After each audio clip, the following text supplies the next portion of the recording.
મારા કિચનમાં તમારા બધાનું સ્વાગત છે. આજે હું બનાવી રહી છું મેથીના વડા. તો મેં મેથી લીધી અને એને ઝીણી ઝીણી સમારી લીધી અને એને મેં 2 વાટકી ભરી અને મેથી લીધી અને એને સારી રીતે ધોઈ લીધી. પછી મેં લસણ લીધું, આદું લીધું અને મરચાં લીધા. એને મેં મિક્સરના જારમાં ઉમેર્યા અને 1 ચમચી જીરું ઉમેર્યું અને થોડું પાણી ઉમેર્યું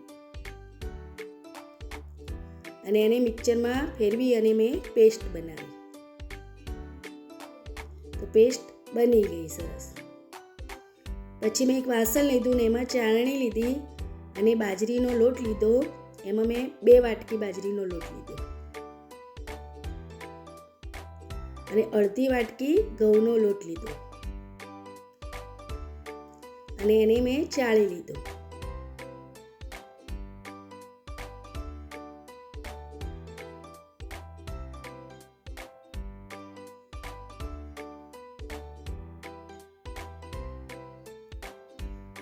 ચડાઈ ગયો પછી મેં 4 ચમચી સોજી લીધી.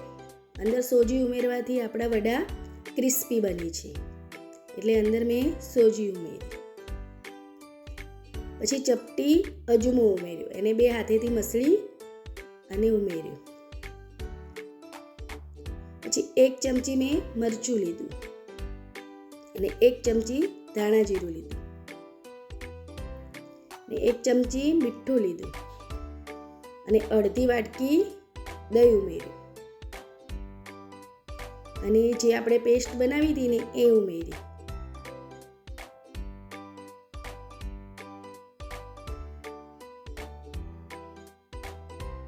હવે મેં અંદર મેથી ઉમેરી અને બધો જ લોટ મેં ચોળી દીધો.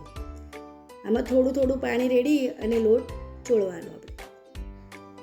પછી એક નાનો લોયો લીધો અને એને હાથેથી મેં ગોળ ગોળ કરી અને દબાવ્યું અને એને થોડો થોડો પોળો કર્યો. બસ આટલા નાના નાના આપણે વડા બનાવવાના. જો તમારે મોટા બનાવવા હોય તો મોટા પણ બનાવાય. હવે એની પર મેં થોડુંક પાણી લગાવ્યું અને પાણી લગાવી પછી એની ઉપર તલ ચોંટાડ્યા. એટલે પાણી લગાવીને આપણે તલ ચોંટાડીએ એટલે આપણા તલ ચોંટી જાય. એવી રીતે મેં બધા જ વડા બનાવી દીધા. પછી તેલ જોયું તો તેલ સરસ આપણું થઈ ગયું હતું.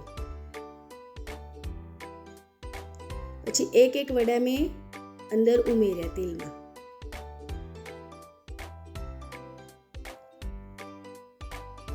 અને ગેસ થોડો આપણે ધીમો રાખવાનો.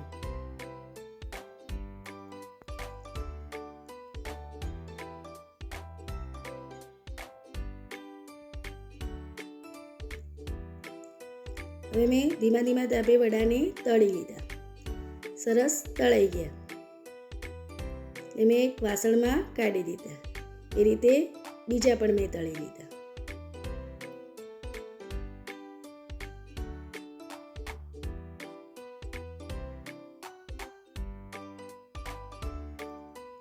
એ બધા જ વડા મેં પાછા તળી લીધા. સરસ બધા વડા તળાઈ ગયા. હવે મેં એક ડીશમાં લઈ લીધા અને સરસ વડા બની ગયા. આવજો.